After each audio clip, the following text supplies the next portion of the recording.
Halo guys, kembali lagi bersama Mimin di channel Now Film. Bagaimana nih kabar kalian di akhir pekan ini? Semoga masih semangat dong. Dan pada video kali ini, Mimin hadir kembali untuk meneruskan alur cerita dari sang penerus Tangsan, yaitu Yoh dan Wang Dong dalam Solen 2 episode terbaru, yaitu Solen 2 episode 70. Yang mana pada Solen 2 episode 70 ini menceritakan Yoh yang melihat sekte Tang semakin kuat karena satu persatu orang hebat mulai ingin bergabung. Dan kita akan melihat pertempuran dari monster Shrek abadi melawan tim Shrek yang baru. Dan seperti apa alur cerita selengkapnya, jangan lupa pencet tombol like dulu jika kalian suka. Dan kita langsung saja masuk ke alur ceritanya.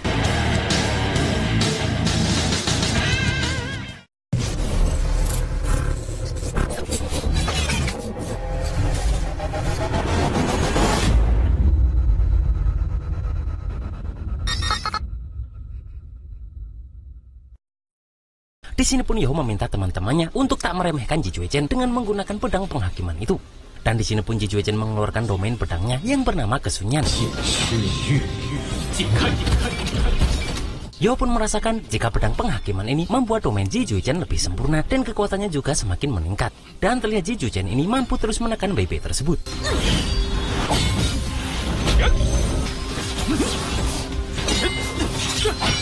Di sini pun Baby sadar jika dirinya tak boleh terus menunda karena domain obsesi pedang Ji Juechen ini semakin menguat. Sementara Susan si khawatir karena begitu Ji Juechen maju dan menyerang dengan seluruh kekuatannya, maka Baby pasti akan kalah. Baby pun berniat berjuang sekuat tenaga untuk menentukan hasil kemenangan. Dan di sini pun dirinya mengeluarkan teknik evolusi naga cahaya untuk bisa menghadapi Ji Juechen ini. Melihat itu, Ji Juechen kembali menyatukan pedang penghakiman dan langsung menghadapi naga milik Baby tersebut.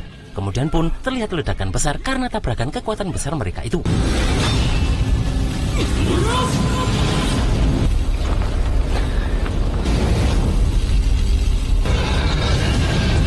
Di sini Ji Juechen pun mengaku kalah karena saat BB mengeluarkan domainnya, Ji Juechen sudah mengeluarkan 7 tebasan pedang yang mana semuanya ditelan oleh domain guntur milik BB. BB pun merasa jika Juechen ini terlalu merendah karena jika domain pedangnya sudah lengkap pasti kekuatannya akan lebih besar dari teknik milik BB. Terlihat Yoh sangat bahagia karena pada akhirnya Ji Juechen bersedia bergabung dengan sekte Tang. Dan menurut Guru Xuan Ziwen, mereka semua membuat Ji Juechen seperti pulang ke rumahnya sendiri setelah Ji Juechen datang ke sekte Tang ini. Kemudian Baby memberitahu kepada Guru Xuan jika setelah berdiskusi mereka memutuskan bahwa Xuan Ziwen ini akan menjadi wakil ketua sekte Tang. Dan Xuan Ziwen akan sekaligus menjadi pemimpin tertinggi dari pemandu roh. Terlihat di sini pun Xuan Ziwen ini langsung menyetujui itu. Dan dia juga meminta agar Yoh segera memberinya cetak biru senjata pemandu roh yang terkait dengan senjata rahasia sekte Tang. Dan kemudian pun Yoh ini langsung mengajak Xuan Ziwen ini ke sebuah tempat. Tak lama setelah itu pun mereka semua sudah berkumpul di aula perkumpulan tetua milik sekte Tang ini.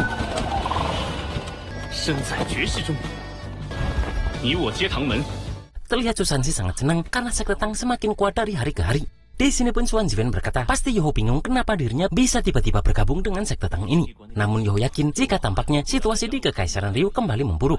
Xuan Ziwen pun membenarkan itu dan menceritakan jika Cheng Hongchen secara resmi memihak kepada Su Tianran. Dan hal itu membuat perebutan hak mewarisi tahta Kekaisaran semakin memanas serta membuat Aula Mingde sedang dalam kekacauan. Apalagi ambisi Su Tianran untuk menaklukkan dunia pun tidak dapat disembunyikan. Dan Xuan Ziwen mempunyai firasat saat Su Tianran menaiki tahta kelak, maka hari itu akan menjadi hari di mana perang di benua akan pecah lagi. Yoh pun langsung paham akan semua itu dan Yoh berkata jika Xuan Ziwen hanya perlu melakukan apa yang Xuan Ziwen suka di sekte Tang ini. Sedangkan hal yang terjadi di luar akan ditangani oleh Yoh dan yang lainnya. Di sini pun Xuan Ziwen hanya meminta sebuah tempat murni agar dia bisa membuat penelitian dengan tenang. Di sini pun Nana terlihat memberikan sesuatu kepada Xuan Ziwen yang mana ternyata itu adalah cetak biru yang berhubungan dengan senjata rahasia sekte Tang. Di sini terlihat Xuan Ziwen takjub dengan struktur di dalamnya dan langsung meminta Yoh mengatur tempat untuk Xuan Ziwen menutup diri. Tak lama setelah itu pun, Yoh langsung memberikan apa yang Xuan Ziwen minta dan dia pun juga langsung membuat penelitian tentang senjata itu.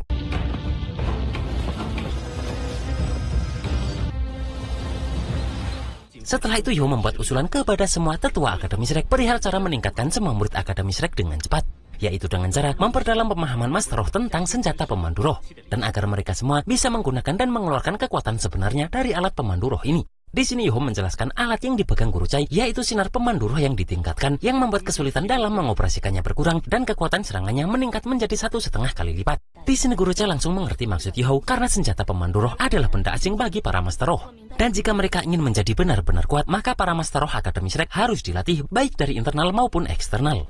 Terlihat Di Kanyan pun terus mempertimbangkan hal ini. Namun akhirnya beliau memutuskan jika halaman luar Departemen Roh Pelindung akan ditambahkan 2 mata pelajaran baru, yaitu dasar alat pemandu roh dan cara penggunaannya. Sementara halaman dalam Departemen Roh Pelindung akan mengambil jalur spesialisasi pemandu roh, dan mereka akan mengajarkan alat pemandu roh yang sesuai dengan setiap murid. Setelah itu Xuan Ziwen memperlihatkan kendaraan pemandu roh yang kini konsumsi energinya sudah dikurangi hingga setengahnya, namun kecepatannya meningkat sepertiga. Dan dengan itu, harga yang dibayar warga sipil untuk kendaraan itu bisa berkurang hingga 2 koin tembaga. Kemudian untuk telepon pemandu roh bisa menggunakan bahan yang lebih murah dan jarak komunikasi bertambah 10 km. Di sini juga diceritakan jika bergabungnya Gong Yang Mo ke sekte Tang menginspirasi banyak senior dari Departemen Pemandu Roh halaman dalam. Bahkan mereka juga mulai mempertimbangkan untuk bergabung dengan sekte Tang setelah mereka lulus dari Akademi Shrek. Melihat itu, Bebe merasa bahwa ini adalah fenomena yang bagus. Namun dia juga memperingatkan Yeho agar tak lupa jika kompetisi roh selanjutnya akan diadakan dalam 3 bulan mendatang. Dan jika saat itu datang, maka mereka akan maju bertempur sebagai kekuatan utama mewakili Akademi Shrek.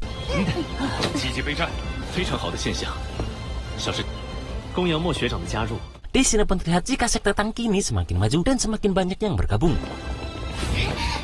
Bebe pun merasa jika Guru Xuan ini benar-benar dewa penyelamat yang langka bagi sekte Tang. Dan dengan keberadaannya, senjata pemandu roh yang ditingkatkan terus diproduksi, dan hal itu pun membuat reputasi sekte Tang semakin meningkat. Namun bagaimanapun juga, mereka masih memerlukan dukungan yang kuat dari Akademi Shrek. Untungnya, Departemen Pemandu Roh mengirimkan banyak guru dan siswa untuk belajar. Melihat kemajuan sekte Tang ini, Bebe tetap teringat dengan Tangnya, karena akhirnya Bebe ini tak mengecewakan harapan Tangnya tersebut. Tak lama setelah itu, terlihat Yeho datang bersama Tuan Xuanzi. Di sini pun mereka ini langsung mengajak Tuan Xuanzi duduk di aula pertemuan sekte Tang. Beliau pun memberitahu jika aturan kompetisi Master Roh antar akademi di benua sekarang sudah dirubah. Apalagi yang menjadi tuan rumah kali ini adalah Akademi Kekaisaran Ryu. Dan mereka mengusulkan untuk mengubah kompetisi menjadi kompetisi Master Roh muda seluruh benua. Serta mereka memperkenalkan sistem kompetisi baru agar semua sekte bisa ikut berpartisipasi. Dan karena ada ribuan sekte di benua ini, maka jumlah tim yang berpartisipasi setidaknya akan berlipat ganda. Dan beliau khawatir jika sekte jahat akan ikut berpartisipasi.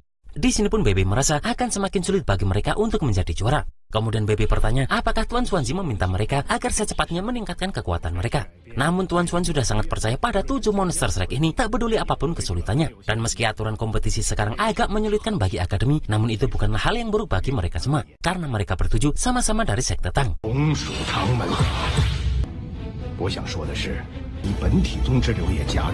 Mendengar itu di sini Caito bertanya apakah maksud Tuan Xuan beliau meminta mereka bertuju maju bertarung atas nama sekte Tang. Dan jika begitu, bagaimana dengan Akademi Shrek? Di sini Tuan Xuan memberitahu jika akademi akan mengirimkan tim lain. Dan mereka harus melakukan itu karena mereka bertuju adalah anggota sekte Tang, juga 7 monster Shrek seumur hidup. Dan tak peduli nama apa yang mereka gunakan dalam kompetisi, Akademi Shrek akan selalu bahagia dengan hasil yang mereka dapat.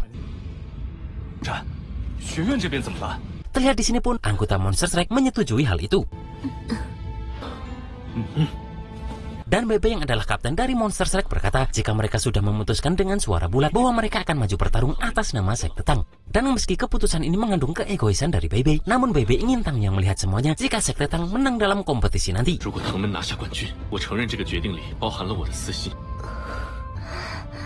Di sini Yeho menenangkan senior tetuanya itu dengan berkata jika tak ada Bebe dan Tangnya, maka mereka juga tak mungkin akan berkumpul di tempat ini. Bahkan sebelum kematian Tuan Muan pun, beliau juga sering memikirkan keselamatan Tangnya dan Ma Xiaotao. Di sini Yeho yakin selama mereka bisa mengembangkan sekte Tang, maka pasti bisa menemukan mereka berdua. Mendengar itu Master Xuan merasa itu bagus karena mereka mempunyai motivasi. Namun beliau meminta agar mereka jangan terlalu cepat menjadikan kejuaraan itu sebagai milik sendiri. Apalagi Akademi Shrek dipenuhi dengan orang-orang berbakat. Dan di bawah kepemimpinan kapten baru, tim Shrek yang baru pasti bisa mengejutkan mereka semua. Serta tim Shrek baru ini akan terus membawa filosofi yang terus diwariskan akademi selama ribuan tahun. Dan harapan itulah yang akan diusung oleh tim Shrek baru, sama seperti Yeho CS saat itu, untuk pergi bertumbuh dan mendapatkan hasil.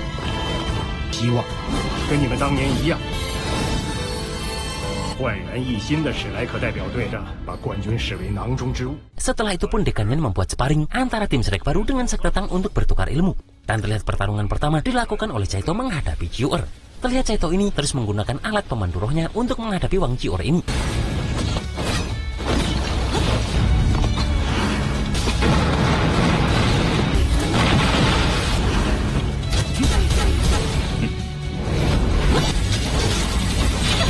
Di sini semua murid dikejutkan saat Caito menembakkan meriam pemandu rohnya yang membuat Jiuer tertutup oleh serangan Caito ini. Karena terlihat Caito ini terus menembakkan alat pemandu roh itu dengan sangat kuat dan tanpa henti.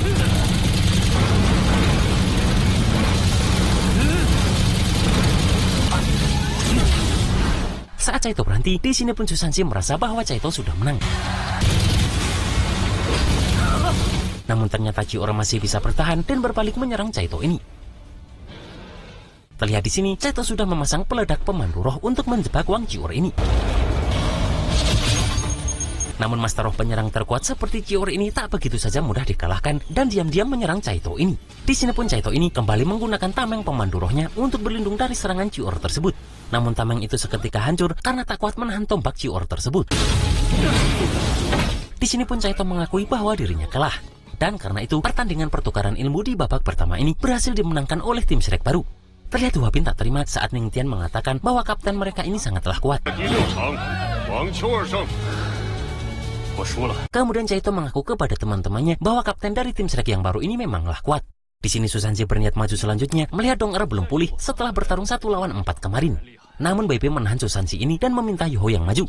Karena Yoho inilah yang seharusnya lebih paham dengan kekuatan Wang Jiuer. Dengan cepat Yoho menggunakan deteksi mentalnya melihat Jiuer yang dengan cepat menyerang juga. Dan Yoho terus menghindari serangan Wang Jiuer ini sambil terus memperhatikan langkah Wang Jiuer. Setelah itu Yoho menggunakan teknik pelemahan kelompok untuk menahan pergerakan Jiuer ini. Dan tak hanya itu saja, karena Yoho juga langsung menggunakan teknik kekacauan mental. Setelah itu pun Yoho langsung menggunakan serangan jiwa untuk membingungkan Wang Jiuer. Namun saat Yoho mulai menyerang, Jiuer bisa menghindar yang membuat Yoho tak menyangka bahwa Jiuer bisa secepat itu melepaskan diri dari teknik serangan jiwanya itu. Dan Yoho mengakui jika ketahanan mental Jiuer ini sangatlah tinggi.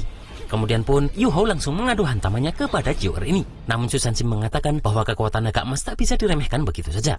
Menyadari Wang Jiuer ini yang begitu kuat, Yoho langsung menggunakan domain es ekstrim tarian salju bersama dengan Suinu. Dan terlihat butiran salju itu menjadi tajam untuk Suinu serangkan ke arah Jiuer. Namun terlihat Wang Jiuer langsung mengeluarkan semua cincin rohnya dan langsung menggunakan auman naga emasnya untuk menghancurkan butiran salju tersebut.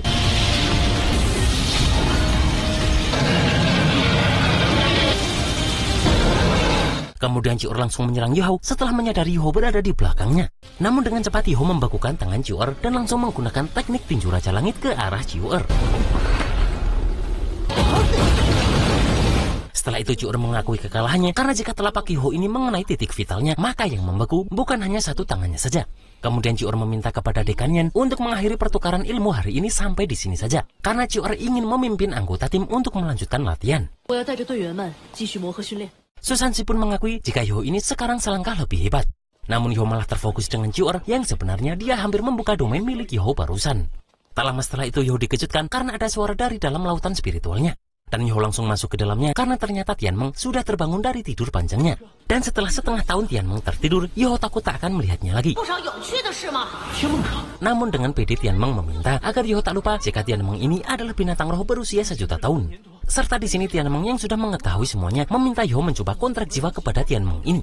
Namun setelah itu terjadi tak akan ada cincin roh baru karena cincin roh milik Tianmeng ini sudah dia berikan kepada Yoho sejak lama. Di sini Yoho pun khawatir akan keselamatan Tianmeng. Namun Tianmeng meminta Yoho tak khawatir karena dirinya sudah lama menyatu dengan Yoho dan ini pasti akan berhasil. Dan mungkin akan ada perubahan baru pada mereka setelah kontrak jiwa melihat kultivasi Tianmeng yang sudah mencapai 1 juta tahun.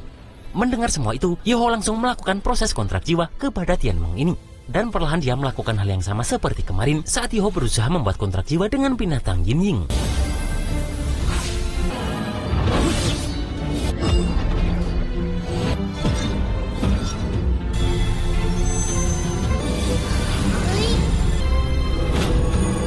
Tak lama setelah itu pun terlihat pola-pola di langit yang membentuk tubuh Tianmeng ini.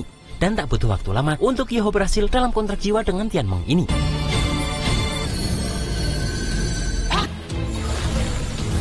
Namun Tianmeng punya rencana lain karena saat Bing Bing terbangun dan menjadi jiwa Yoho, maka Tianmeng bisa berkencan dengan Bing Bing ini.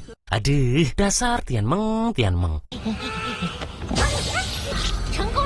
Setelah itu pun di sini Yoho ini ingin memperkenalkan Tianmeng dengan orang yang sangat penting bagi dirinya.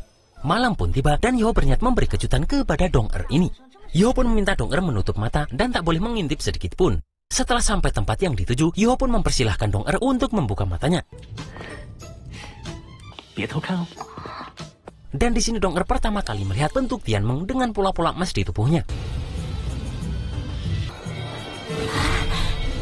睁开眼睛吧。 Yoho pun memberitahu bahwa inilah roh jiwa Yoho yang kedua. Melihat Tianmeng ini, terlihat Dong-er sangat gemes melihat bentuknya tersebut. Di sini pun Tianmeng merubah wujudnya dan akan memperlihatkan tekniknya yang baru. Di sini terlihat cincin roh di tubuh Yoho keluar dan perlahan menjadi es biru seperti warna Tianmeng.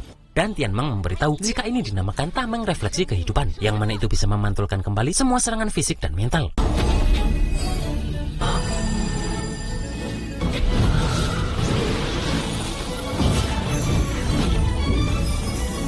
Dan teknik ini bisa memantulkan serangan apapun yang disebabkan oleh kehidupan, kecuali benda yang tak hidup seperti senjata pemandu roh.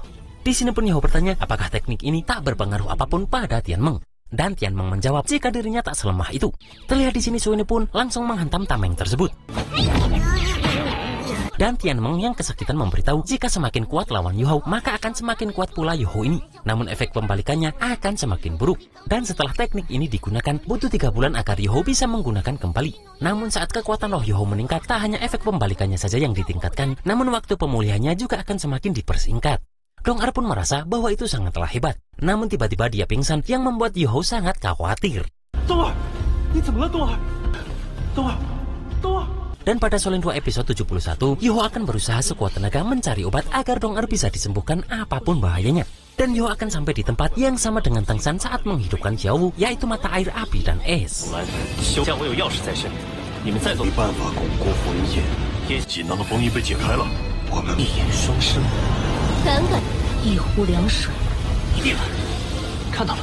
Dan itulah guys alur cerita Solen 2 episode 70 ini. Buh, bagaimana nih menurut kalian melihat Yoho yang semakin hari semakin kuat aja?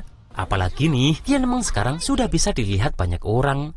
Dan bahaya apa yang akan dihadapi Yoho demi bisa menyelamatkan Dong-er? Kita tunggu saja dalam Solen 2 episode 71. Akhir kata, selamat berakhir pekan dan tetap semangat. Dan see you next episode.